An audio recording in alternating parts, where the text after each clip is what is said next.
할렐루야. 오늘 옆 사람하고 우리 반갑게 인사합시다. 안녕하세요. 반갑습니다. 은혜 받읍시다. 안녕하세요. 반갑습니다. 은혜 받읍시다. 아멘.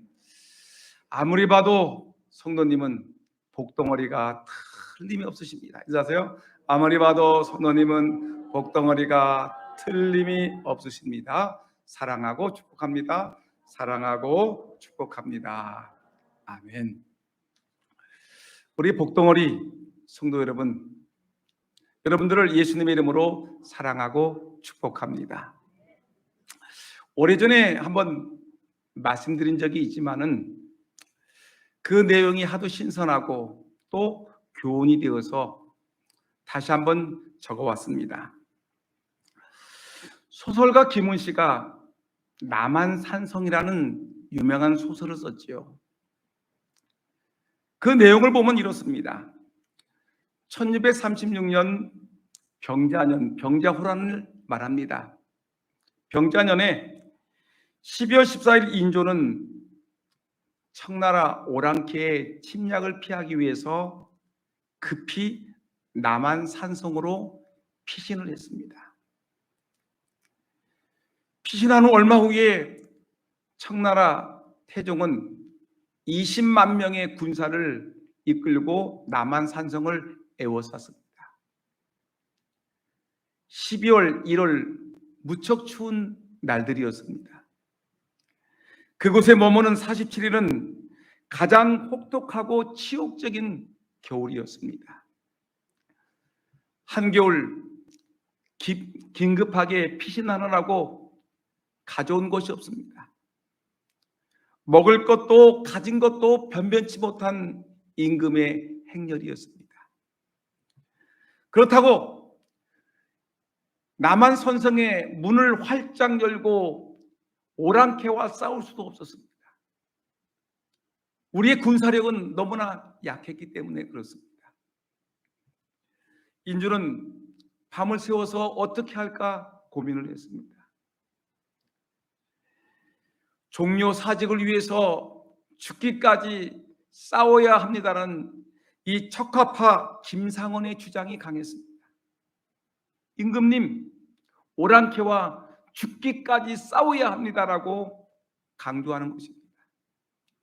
그런데 한편으로는 우리가 잘 알고 있는 최명기라는 주화파 사람이 뭐라고 얘기를 하냐면, 임금님, 지금은 안 됩니다.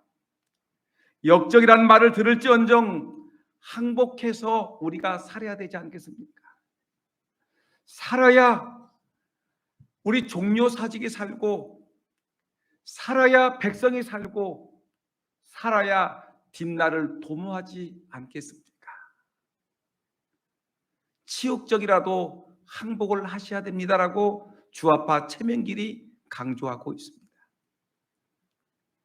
임금님은 추운 겨울날 밤잠을 이루지 못하고 고민합니다. 이것이냐 저것이냐. 이 임금님은 번민하는 중에 말합니다. 죽어서 살 것인가, 살아서 죽을 것인가. 죽어서 아름다울 것인가, 살아서 부끄러운 삶을 살 것인가. 지금 인조 임금은 너무나 괴롭습니다. 오랑캐의 침략 앞에 힘 한번 쓰지 못하고 도망가 있는 이 남한산성의 이 조정은 지금 비참한 꼴에 놓여 있는 것입니다. 죽어서 살 것인가, 살아서 죽을 것인가. 죽어서 아름다울 것인가, 살아서 더러울 것인가. 지금 고민에 빠져 있는 인조는 이제 결단을 합니다. 결국 인조 임금은 오랑캐 청나라 그 황제 앞에 무릎을 꿇고 치욕적인 항복을 하고 마는 것입니다.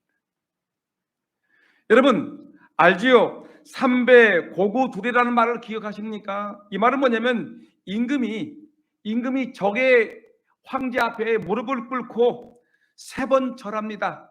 그리고 9번 머리를 조아리는 겁니다. 9번 머리를 땅에다가 박는 겁니다. 잘못했습니다. 머리를 꽝 하고 박고, 잘못했습니다. 머리를 꽝 하고 임금님의 머리에서는 피가 터져서 피가 흐르고, 여러분 비참하게 이렇게 삼배 고구둘이라는 이런 3번 절하고 9번 머리를 조아리는 예법을 행하고 결국은 삼전도의 굴욕이라는 말이 생기기 시작했습니다. 여러분, 남한산성을 읽고 나서 아련하게 들려오는 음성이 제 귀에 아직도 들려오고 있습니다. 죽어서 살 것인가? 살아서 죽을 것인가? 죽어서 아름다울 것인가? 살아서 더러울 것인가?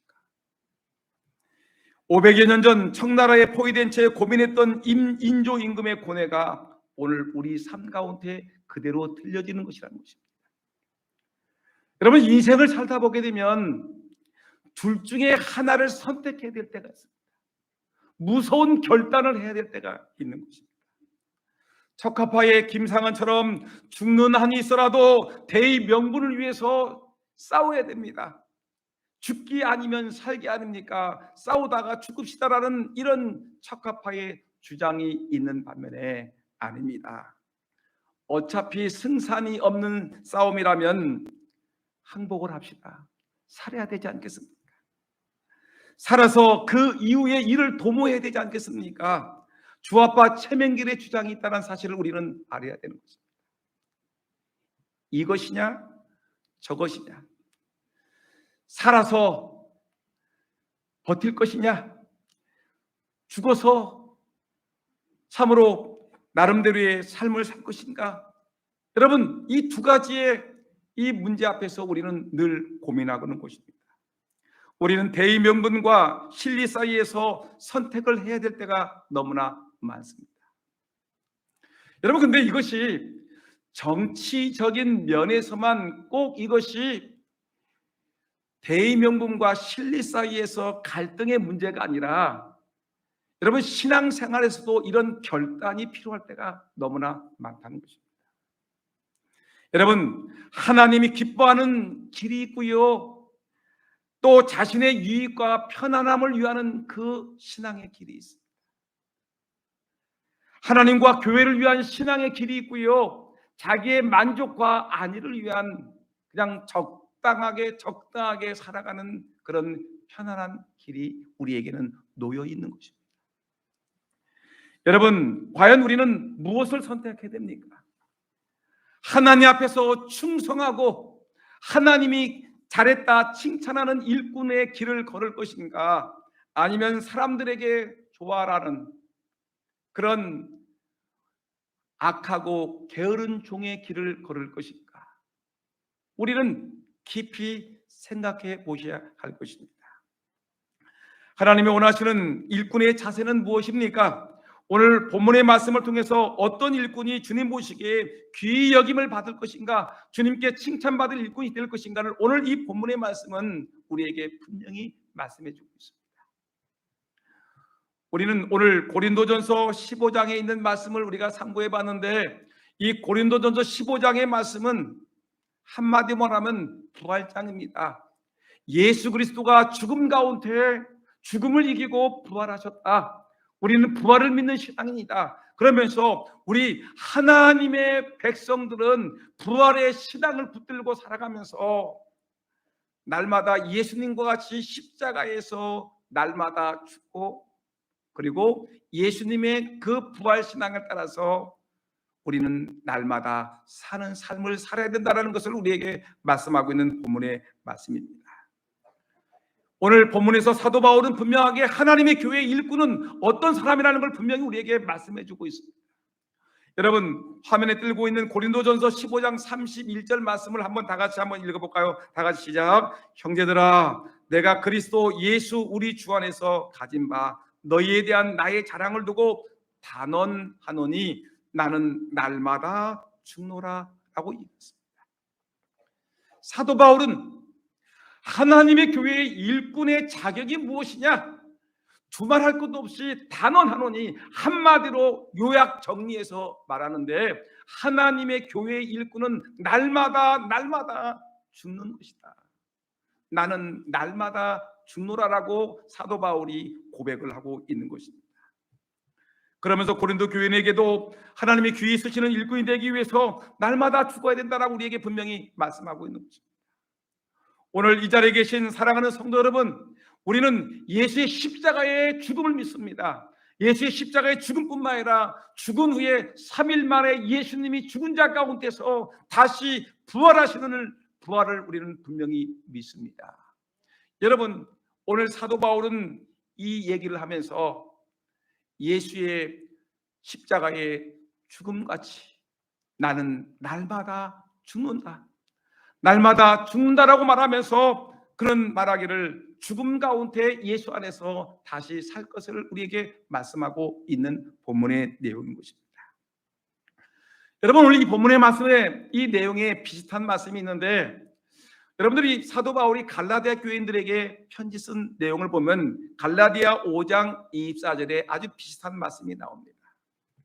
그 내용을 보니까 그리스도 예수의 사람들은 육체와 함께 그 정욕과 탐심을 십자가에 못 박았느니라.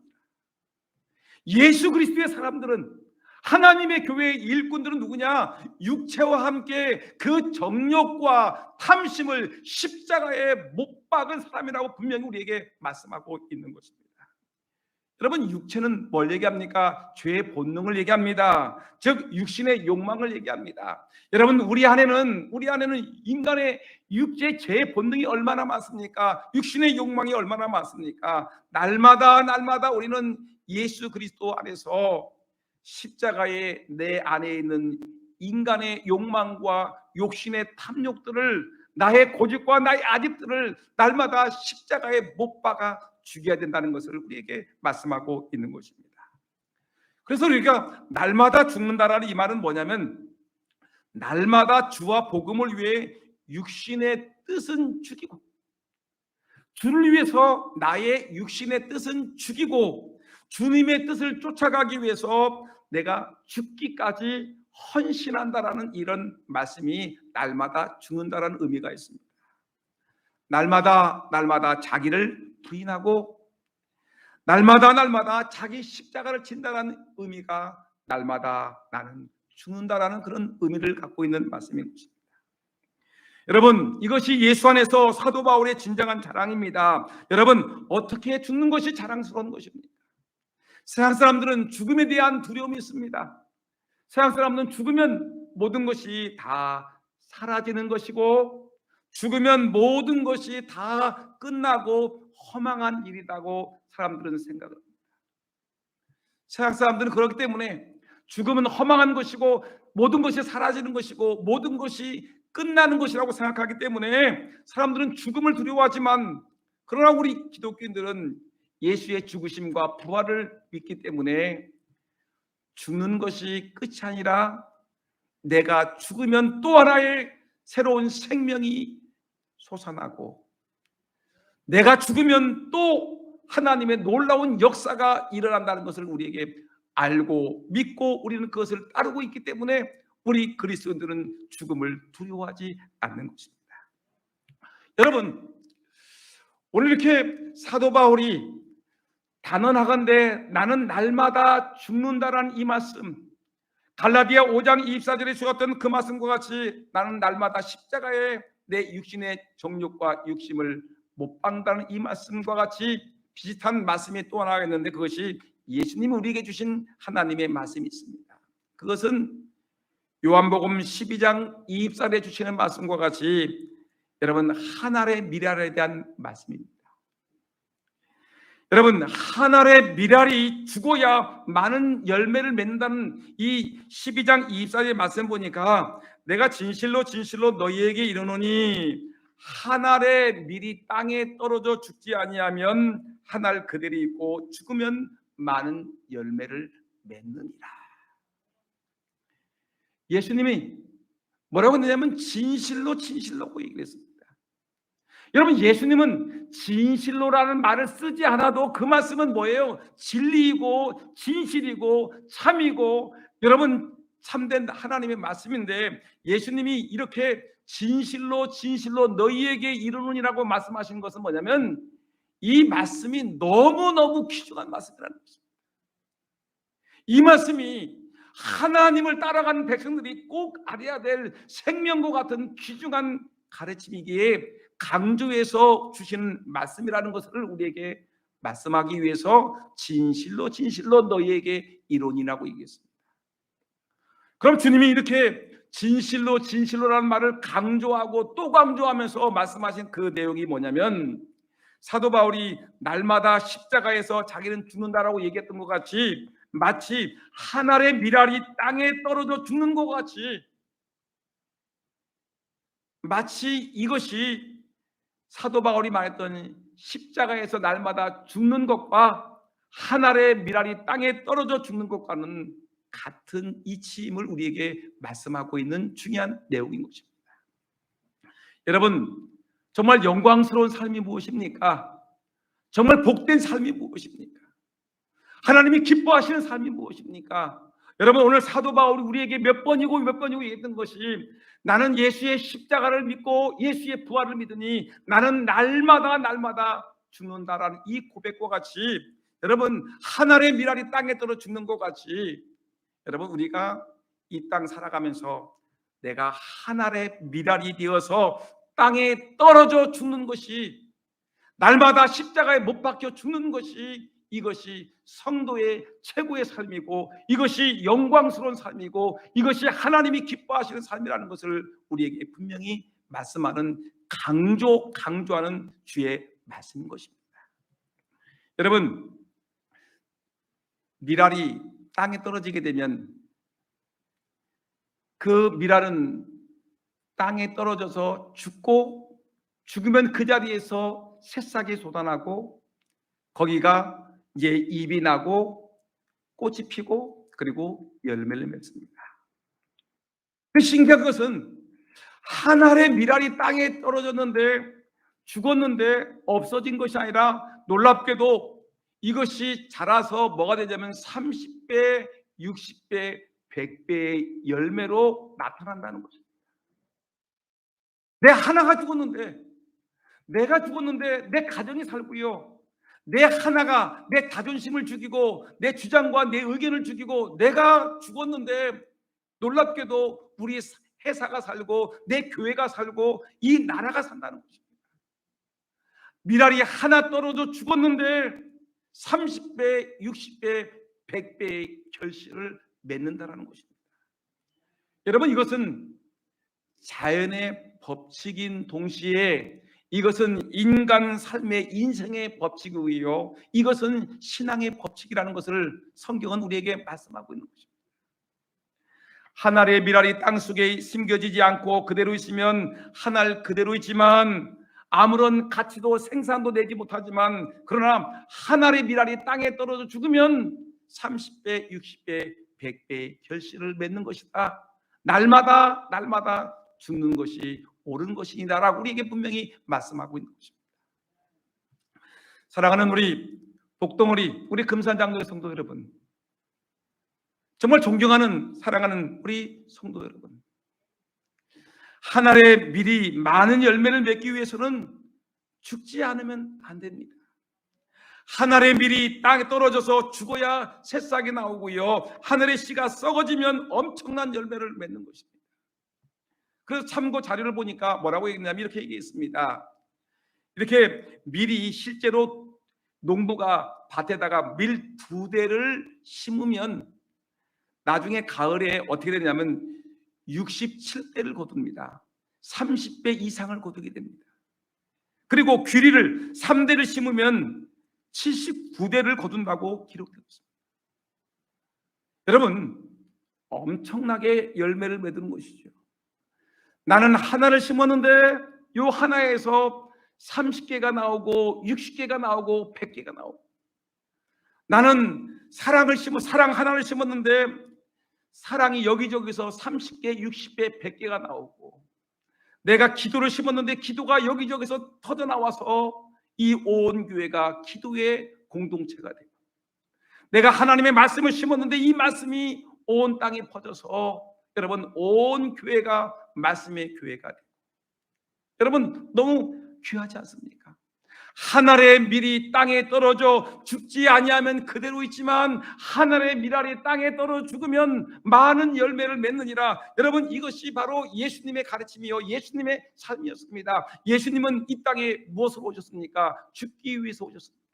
우리를 구원하기 위해서, 우리를 살리기 위해서, 이 많은 영혼들을 살리기 위해서는 예수님이 십자가에 못 박혀 죽어야지만이, 예수님이 우리를 위해서 죽으셔야지만이 이 많은 사람들이 살기 때문에 예수님은 기꺼이 하늘의 밀알이 되어서 십자가에 비참하게 못 박혀 죽으심으로 우리를 살리셨다라고 성경은 우리에게 분명히 말씀하고 있는 것입니다.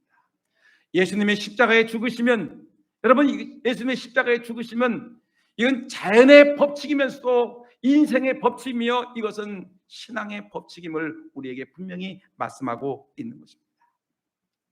여러분 저는 밀에 대해서 좀 연구를 해봤습니다. 밀은 자기의 사명을 감당하기 위해서는 몇 번 죽어야 되냐면 3번 죽습니다. 3번. 밀이 3번 죽는데 어떻게 죽냐면 첫 번째 죽음은 뭐냐면 밀이 땅에 떨어져서 땅 속에 묻혀서 죽습니다. 하늘의 밀알이 땅에 떨어져서 어두컴컴한 땅 속에 들어갑니다. 아무도 없습니다. 깜깜한 것밖에 없습니다. 거기서 깜깜한 어둠 속에서 있다가 자기 몸이 썩어집니다. 부패해서 썩어지고 자기 몸이 으스러 없어졌는데 이 상황에 거기서 생명이 솟아나기 시작을 합니다. 그리고 그것이 커나가서 열매를 맺습니다. 여러분 저는 이것을 바라보면서 밀이 땅 속에 들어가서 그 깜깜한 어둠 속에서 그 몸이 으스러 죽어가는 그 모습을 생각해 보면서 생각해 봤습니다. 밀이 땅 속에서 죽듯이 내가 죽어야 가정이 살고, 내가 죽어야 교회가 살고, 내가 죽어야 전도회가 살고, 내가 죽어야 찬양대가 살고, 내가 죽어야 주일학교가 살고, 내가 죽어야 아무도 바라보는 사람 없이 깜깜한 어둠 속에 밀알이 죽어야 생명이 솟아나듯이 내가 죽어야 우리 교회 새신자가 살아난다는 것을 알게 되었습니다. 여러분 죽어야 사는 것입니다. 여러분 예수님이 십자가에서 죽어서 다시 3일 만에 부활하셨듯이, 예수님이 죽은 후에 부활하셨듯이 여러분 하늘의 밀알이 땅에 떨어져 어둠 컴컴한 세계에서 죽어야 여러분 새 생명이 솟아나고 30배, 60배, 100배의 열매를 맺듯이 여러분 죽어야 교회가 살고, 죽어야 가정이 살고, 죽어야 내 부서가 산다는 것을 여러분 잊으면 안 된다는 것입니다. 밀알 같은 일꾼 되기를 예수님의 이름으로 축원합니다. 근데 밀알은 또 2번째 죽습니다. 이제 싹이 나고 열매가 되어서 이제 농부의 손에 주어졌는데, 농부는 이 통밀을 가지고서는 아무것도 할 수가 없기 때문에 이 밀을 갖다가 어떻게 합니까? 이 절구통에다가 넣어서 가루를 만들어 버립니다. 밀은 2번째 죽는 것은 뭐냐면 온몸이 부서지는 겁니다. 온몸이 부서져서 가루가 될 때 여러분 이번 2번째 죽는 것입니다. 절구통에 들어갑니다. 그리고 주인은 이 절구통에 그 무지막지한 쇠봉둥이와 나무 뭉둥이로 온 밀을 갖다가 온 물두들 깨끗게 팹니다. 머리가 깨지고 배가 터지고 다리가 부러지고 뼈가 부러지고 밀은 절구통에서 박살이 납니다. 그리고 으서집니다. 깨어집니다. 그리고 가루가 됩니다.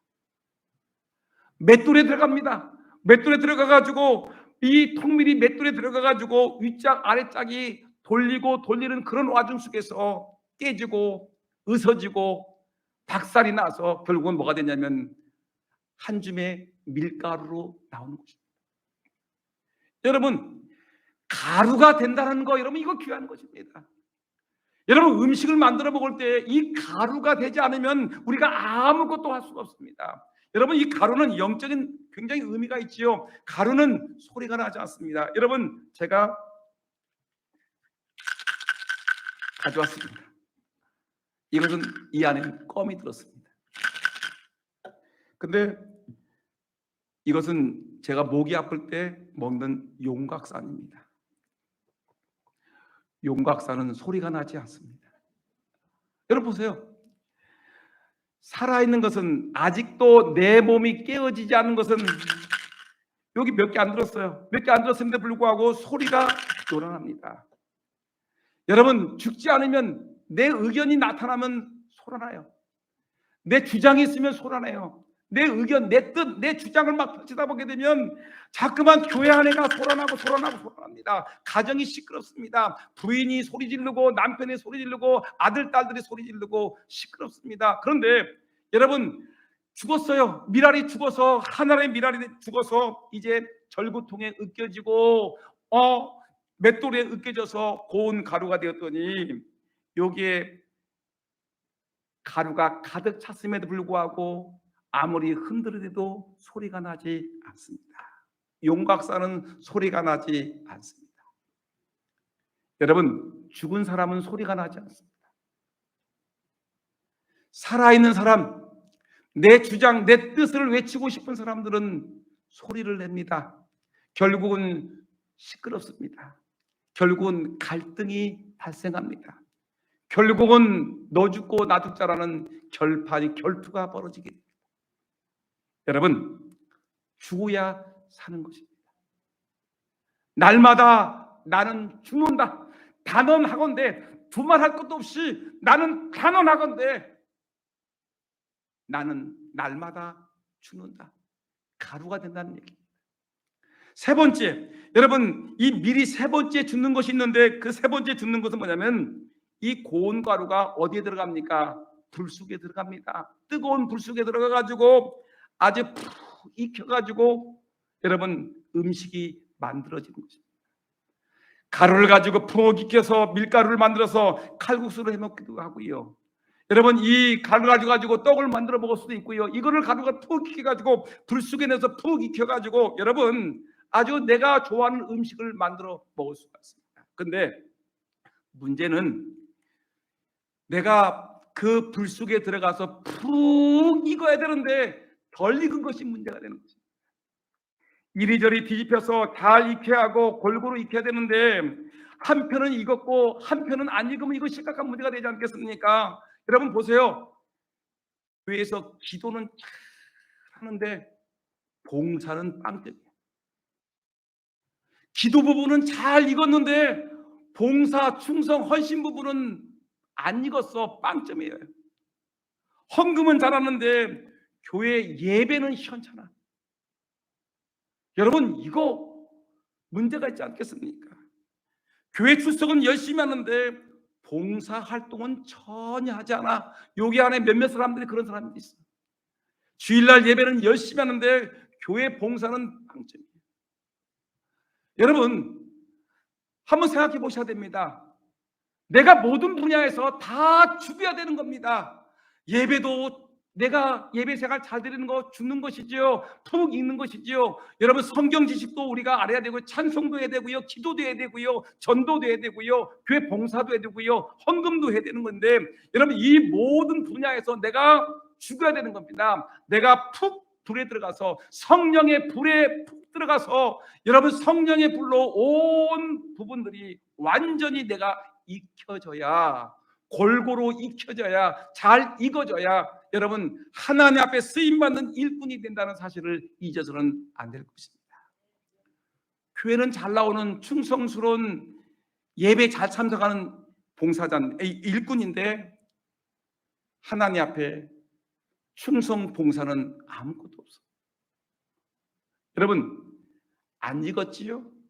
봉사 출석 부분에서는 덜 익었습니다. 아직 멀었습니다. 여러분, 오늘 이 자리에 나오신 여러분들 모든 부분에서 기도도 잘 읽고 말씀도 잘 읽고 헌금도 잘 읽고 여러분 모든 분야에서 잘 익어서 충성스러운 하나님의 일꾼으로 우뚝 서는 저와 여러분 모두가 되기를 예수님의 이름으로 축원합니다. 여러분, 이것이 바로 이것이 뭐냐? 이와 같이 미리 이렇게 죽어지게 되면 정말 주인이 쓰심에 합당한 존재가 되듯이 여러분 이것이 신앙의 법칙에 그대로 적용되어서 성도와 성도 사이에 이런 모든 문제가 해결된다는 것입니다.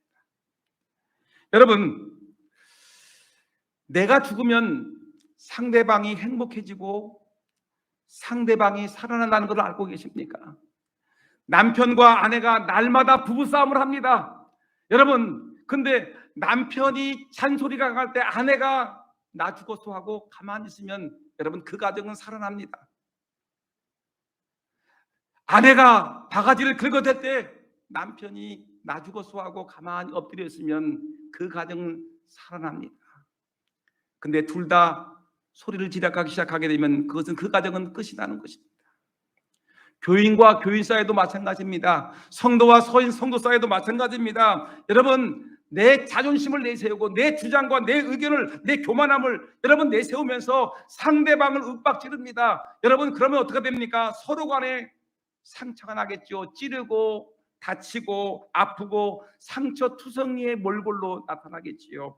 여러분, 교회를 들어오게 되면 교회가 행복이고 교회가 천국이고 교회가 기쁨이고 교회가 너무너무 좋은 곳인데, 교회 오게 되면 상처가 있고 교회 들어오게 되면 아픔이 있고 교회 오게 되면 여러분 두려움이 생기게 되면 이것은 문제가 있지 않습니까? 내가 날마다 죽노라. 단언하건대 나는 날마다 죽노라. 사도 바울은 하나님의 교회의 일꾼은 어떤 사람이냐? 단언하건대 나는 날마다 죽노라. 하늘의 미래의 땅에 떨어져 죽어야지만이 여러분 많은 것이 살아난다는 예수의 진리를 우리는 기억하셔야 될 것입니다. 여러분, 교회 안에 살다 보면 의견 충돌이 참 많습니다. 의견 충돌이 얼마나 많습니까? 근데 여기서 꼭 기억해야 될 게 있는데 성경적인 지침이 있습니다. 로마서 14장과 15장의 말씀을 읽어보게 되면 어떤 내용이 나오게 되냐면 믿음이 강한 자가 믿음이 약한 자를 받으라라고 얘기합니다.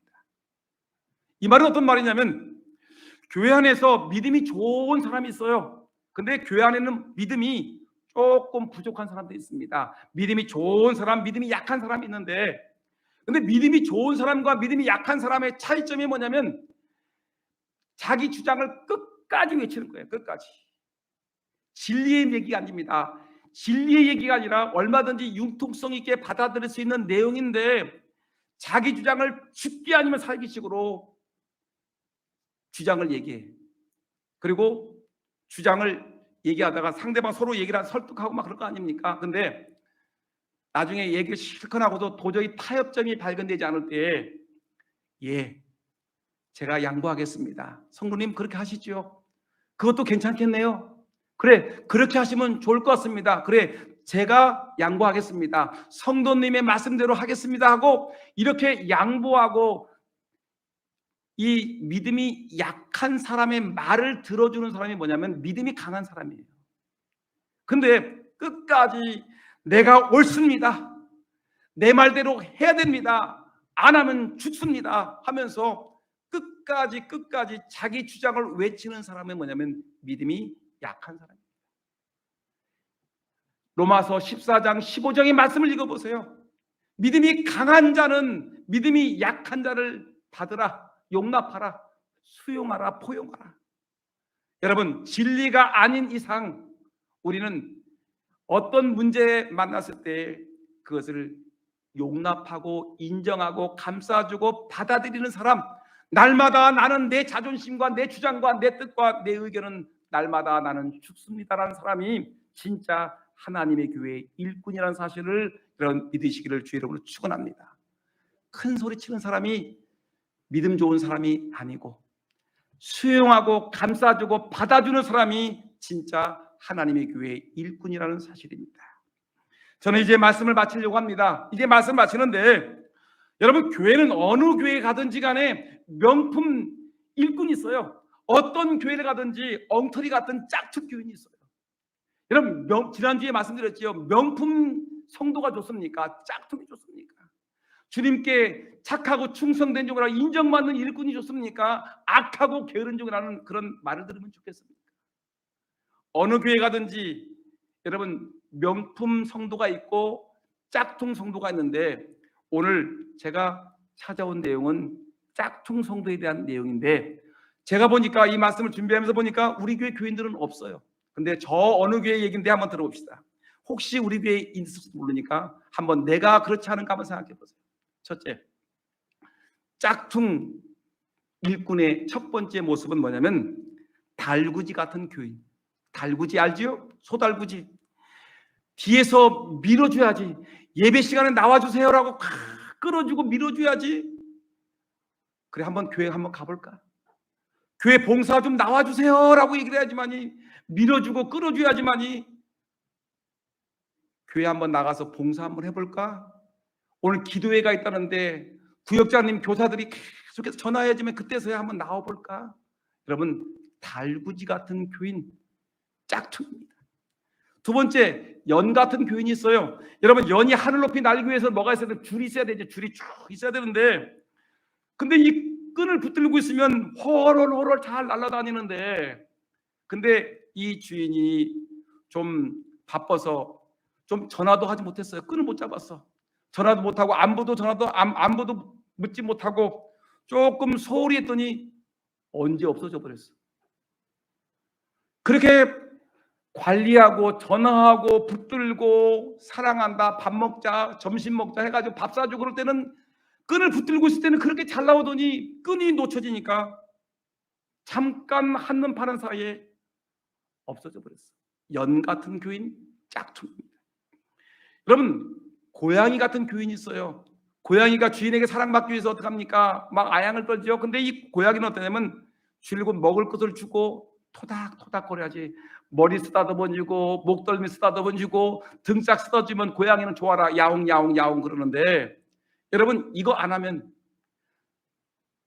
사라져버리는 교인, 고양이 같은 교인, 짝퉁입니다. 그 다음에 미식축구 같은 교인이 있죠. 풋볼. 여러분, 이 공은요 삐딱하게 생겨가지고요, 공은 다른 공들은 던져지게 되면 그 공이 어디로 튈 줄 알아요. 근데 이 미식축구의 공은요 어떻게 되면 삐딱하게 생겨가지고 던지면 이리 떴다 저리 떴다, 앞으로 올 것 같은데 뒤로 가고, 여러분 어디로 튈지 모릅니다. 여러분, 이런 사람들 있죠. 무슨 얘기를 하게 되면 어떤 때는 기분이 좋을 때는 아멘 받다가 어떤 때는 똑같은 말인데 노멘, 어떤 날은 기분이 좋아가지고 깔깔깔깔 웃다가 어느 날은 갖다가 인상 쓰고 우울증에 빠져가지고 교회를 나오네 안 나오네. 여러분, 이런 사람은 어떤 사람입니까? 바로 이런 사람들이 풋불과 같이 어디로 튈지 모르는 불안한 사람이에요. 짝퉁입니다. 다섯 번째, 풍선 같은 교인이 있어요. 늘 언제나 부풀어 있어요. 내가 그래도 뭔데 하면서 부풀어 있는데, 근데 어느 날 바늘 하나가 들어가니까 뻥 터져가지고 정신 못 차려요. 풍선같이 부풀어 있는 사람도 있어요. 혹시 여러분들은 아닌지 한번 생각해 보세요.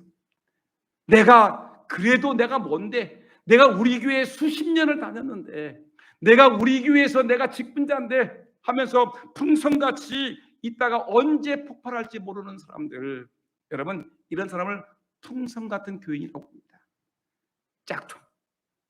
마지막에 하나 보면은 반짝이 전구 같은 교인이 있습니다. 날마다 항상 비치는 것이 아니라 기분 좋을 때는 반짝반짝 주를 위해서 기도하고 예배하고 충성합시다. 근데 순간에 어느 날 보니까 어둠 속 깊은 곳에 빠져 있어요.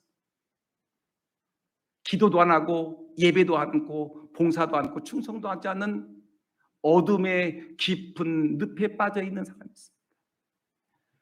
반짝반짝, 깜깜깜깜, 반짝이 전구와 같은 사람이 있습니다.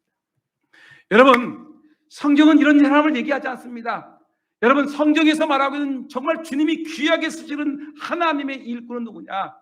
바로 사도 바울과 같이 단언하건대 나는 날마다 죽는다. 여러분, 내게 기쁨이 오든 어렵고 힘든 일이 오건 주님이 말씀하셨으면 예, 제가 감당하겠습니다. 내 사명 감당하겠습니다. 주를 위해서, 주의 은혜와 주의 영광을 위해서, 주의 교회를 위해서, 주의 몸된 교회를 위해서 제가 날마다 죽겠습니다. 내가 날마다 죽겠습니다. 여러분, 이런 사람이 진짜 성도라는 것입니다. 여러분, 저는 이제 말씀을 정리하면서 서론 부분에서 얘기했던 그 말씀을 기억합니다. 인조임금의 그 생과 사의 갈림길에서 선택을 했던 그 내용들. 죽어서 살 것인가? 살아서 죽을 것인가? 죽어서 아름다울 것인가? 살아서 더러울 것인가? 여러분, 내 한 몸 편하기 위해서는 설렁설렁 교회 안에서 살아도 됩니다. 여러분, 살아서 더럽게 살아가는 것입니다. 그러나 힘들고 어려워도 주를 위해서, 주의 몸된 교회를 위해서, 내 사랑하는 이웃을 위해서, 새신자를 위해서 내가 내 한 몸 바치겠다. 여러분, 힘들고 어려워도 눈물 뿌리면서 주의 고난의 길을 가는 거, 십자가의 길을 가는 거, 여러분, 이것이 죽어서 사는 길이라는 것을 기억하고, 여러분, 주님께 죽도록 충성하는 명품 그리스도인 되기를 예수님의 이름으로 축원합니다.